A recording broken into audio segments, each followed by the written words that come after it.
Comment ça va mes petits amoureux d'horreur? Vous allez bien? Comment s'est passée votre petite semaine? Est-ce que le travail s'est bien passé? Est-ce que les cours se sont bien passés? Est-ce que tout s'est bien passé? Bon écoutez, ça va plutôt bien et je suis très contente de vous retrouver encore une fois pour une vidéo thread. Eh oui, pour pas changer. Mais je sais que vous kiffez et moi je kiffe et tout le monde est content. Bref, sur ce monologue hyper intéressant ma foi, aujourd'hui comme d'habitude je vais vous raconter 3 histoires Reddit. Restez d'ailleurs jusqu'à la dernière parce que elle est pas très longue mais je la kiffe. J'aurais bien voulu la raconter pour Halloween parce que oui du coup ça se passe pendant Halloween. Et comme d'habitude, eh bien fermez votre porte à clé, éteignez bien toutes vos lumières, prenez du popcorn ou ce que vous voulez, des petites boissons, tout ça et installez-vous bien. Et nous, eh bien c'est parti pour la première histoire. C'était une intro toute pétée mais bon, je suis la reine des intros pétées.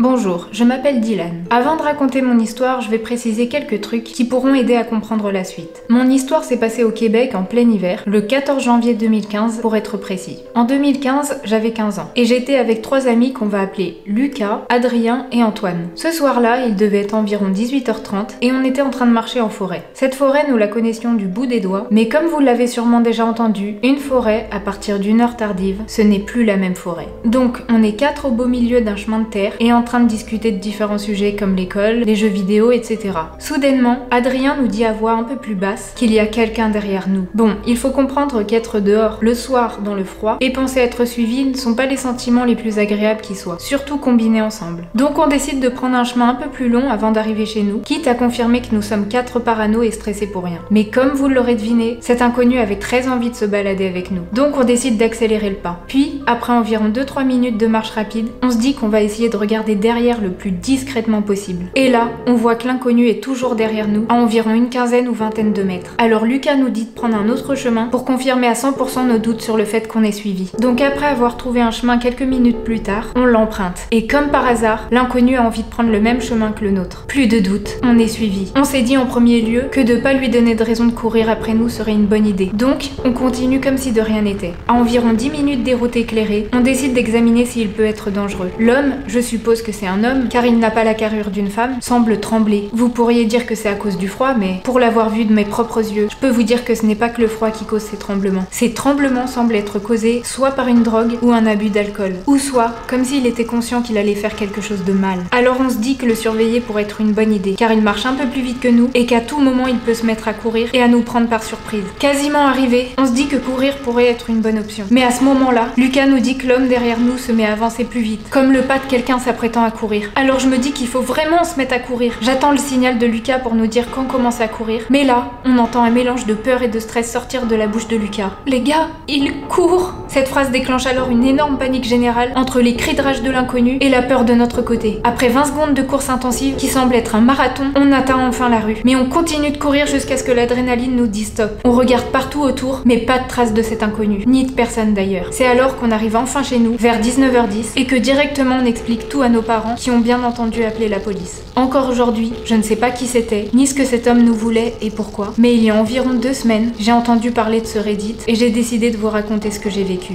Merci de m'avoir lu et j'espère que je ne rencontrerai plus jamais cet homme. Eh bien écoutez, quand vous aurez envie de vous balader en pleine nuit dans la forêt, vous réfléchirez à plusieurs fois avant d'y aller, parce qu'on ne sait jamais qui peut rôder dans les bois noirs.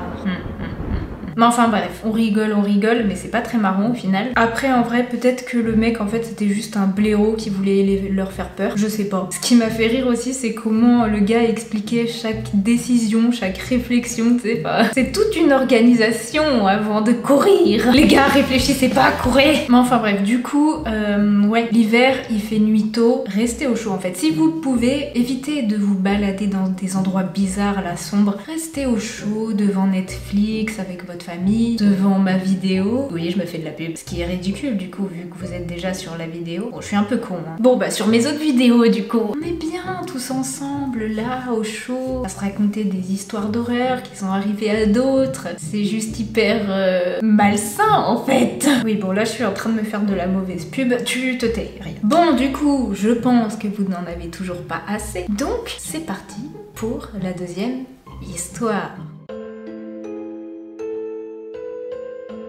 Bonjour, je m'appelle Emma. Alors cette histoire-là, elle m'a fait flipper à 100%. En gros, j'avais 9 ans et des amis de ma mère venaient à la maison. Le soir, mes parents et ses amis partent pour un escape game. Et comme j'étais la plus grande, c'est moi qui gardais les enfants. Le plus grand avait 5 ans et la petite en avait 3. Ce qu'il faut savoir, c'est que mon frère et ma sœur étaient plus grands. Mais eux, ils étaient à l'escape game, puisqu'ils avaient plus de 10 ans. Bon, du coup, je suis en train de regarder des films avec les petits, sauf qu'à un moment, on entend que ça sonne. Je regarde discrètement par le balcon et je vois un homme que je distingue pas bien. Donc je dis au petit que c'est juste un gars comme un autre, sauf que là, je prends la décision stupide d'ouvrir le balcon. Et voilà à peu près notre dialogue. Hey petite, où sont tes parents? Et là j'ai préféré mentir. Chez des amis à quelques pâtés de maison. Pourquoi? Oh rien, bonne soirée. Il me dit ça, puis il part. À l'époque je m'en vantais souvent, mais j'avais hérité d'un ancien téléphone de ma sœur. Et j'avais aussi une tante policière, la classe. Bref, et donc je continue à regarder à moitié le film, ça m'intéressait pas trop vu que c'était un film pour les enfants. Mais à un moment, le petit de 5 ans me dit: T'as entendu? Je lui demande quoi? Et il me dit: Le portail a grincé. Perplexe, je me précipite au balcon et je vois le même gars que tout à l'heure escalader notre portail. Et là, tout s'est bousculé dans ma tête en moins d'1 seconde. On pouvait pas se cacher dans le grenier ni rien, alors on se cache dans une chambre avec un lit-coffre qui s'ouvre. Et là, je prends mon téléphone pour appeler ma tante. La sonnerie dure que quelques minutes, mais j'ai l'impression que ça dure une éternité. Je suis paralysée par la peur, mais je dois faire face devant les petits. Enfin, ma tante répond. Je lui raconte la situation et elle me dit qu'elle sort du travail et qu'elle se dépêche. Pendant la course, j'en ai aussi profité pour prendre un couteau dans la cuisine au cas où, et on reste là dans le coffre sans faire aucun bruit. Mais à un moment, on n'entendait pas dans l'escalier. La personne a l'air vraiment énervée car elle claque les portes et souffle régulièrement. Et là, j'entends que les pas s'arrêtent à la dernière marche de l'escalier. J'ai tellement peur que je pleure et je dois mettre ma main sur la bouche des enfants pour pas qu'ils fassent de bruit. J'entends le sol grincer, j'entends qu'ils s'approchent et d'un coup, j'entends toquer à la porte de la chambre. Mais au même moment, on entend la sirène de la police qui résonne et le gars semble paniquer. Puis, j'entends enfin ma tante et je sors du lit avec les 2 petits. On est terrorisés et la plus jeune est en pleurs. Bref, le gars a été arrêté car il était bel et bien armé. Après ça, mes parents ni personne n'ont jamais voulu me dire qui était ce gars parce que j'étais bien trop jeune et ils avaient peur que je sois encore plus traumatisée. Mais sachez que depuis ce fameux soir, j'évite de parler aux gens qui sonnent à 23h devant chez moi. Un conseil quand vous êtes enfant, n'ouvrez jamais à un inconnu en pleine nuit quand vous êtes seul chez vous.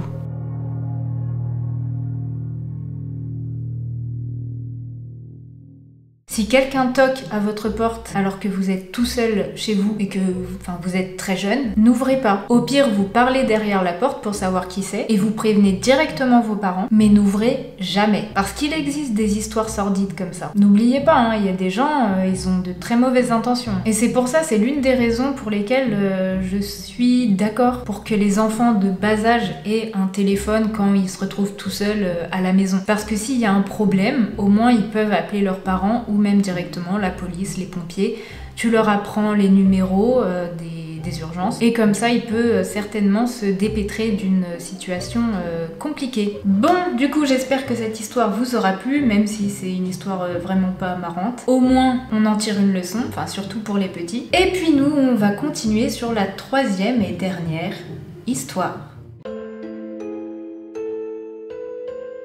Salut, je m'appelle Maxime. J'aimerais partager avec vous une expérience en rapport avec Halloween. À chaque Halloween, je passe la journée et la soirée à regarder des films d'horreur parce que j'adore ça. Et je me souviens d'une chose quand j'avais 17 ans. En fait, nous nous sommes mis d'accord avec les parents des enfants de l'immeuble et moi. Ma grande sœur ayant déménagé, j'étais la plus âgée des enfants de mon immeuble. Donc au lieu de passer ma soirée devant des films d'horreur, j'ai accompagné les enfants dans la tournée des bonbons. Comme notre résidence en région parisienne se trouve dans un quartier tranquille, à côté d'une zone pavillonnaire, nous avons été dans la rue pour finir par notre immeuble. Donc j'attends tous les enfants, environ 6, et on part dans la rue. Comme je connais la rue et les environs, je sais quelle maison éviter. Donc on marche, les enfants demandent des bonbons et surtout je les surveille. Le problème, c'est c'est que je remarque une personne qui est très souvent un peu plus loin derrière nous. Ça a l'air d'être un homme de grande taille, habillé en noir et blanc avec un masque de chat. Le masque est mignon, ça aurait pu être adorable. Mais le mec reste toujours immobile, tourné vers nous. Au début, je me dis que c'est une personne qui veut juste s'amuser comme tout le monde, mais quand je vois qu'il nous suit et qu'il reste toujours immobile à chaque fois que je le regarde, je me sens super mal à l'aise. J'ai qu'une envie, appeler quelqu'un. Mais à ce moment-là, j'ai pas encore de téléphone. Bref, pour ne pas faire peur aux enfants, je décide de rien dire et on continue. Certains se posent pour manger des bonbons et on fait donc une pause. On repart assez vite pour ne pas rester trop longtemps dehors. Mais comme je vois encore l'homme, je demande aux enfants d'aller plus vite. On rentre dans un petit immeuble près du nôtre et on fait les étages. Je regarde où est le mec par la fenêtre des escaliers qui donne dehors et je vois des policiers qui discutent avec lui. L'un des enfants me parle et quand je regarde encore dehors, le mec n'est plus là. Bizarre quand même. Bref, au bout d'un moment, on finit par notre immeuble. Arrivé au 3e étage,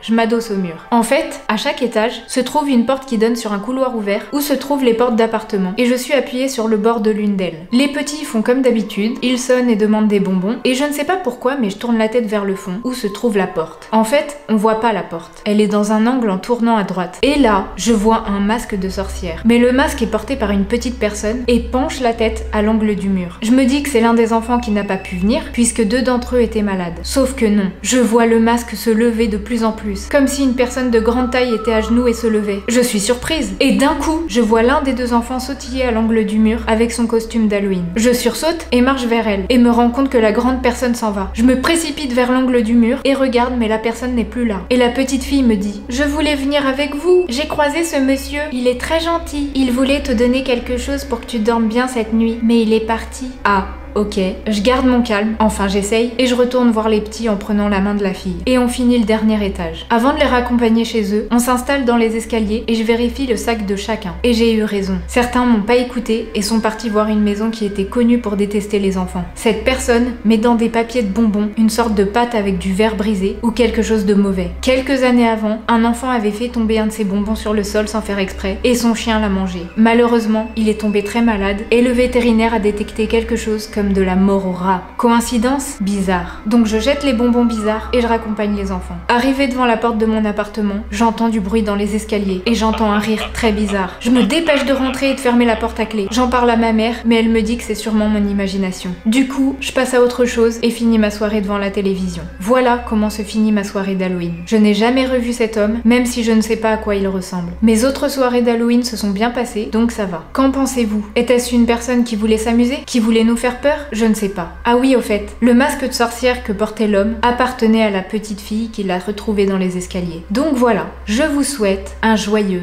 Halloween. Joyeux Halloween! Un peu en retard, c'est vrai. C'est dommage, j'aurais bien voulu la raconter pour le thread Halloween. Dommage. Bon, histoire de dingue quand même. Et en plus, c'est vrai, ça existe ces histoires-là, qu'il y a des gens qui mettent des lames de rasoir ou des bouts de verre ou ouais, de la mort au rat ou des conneries comme ça dans les bonbons pour que les enfants se blessent, voire pire. Faut être sacrément allumé. On n'est pas en manque de morale et de prévention pour les enfants dans cette vidéo, je m'étais pas rendu compte. Mais oui, du coup, le jour d'Halloween, quand vous allez faire la chasse aux bonbons, faites attention aux bonbons ou aux gâteaux que vous arrivez à pêcher, chasser, récupérer et stalker.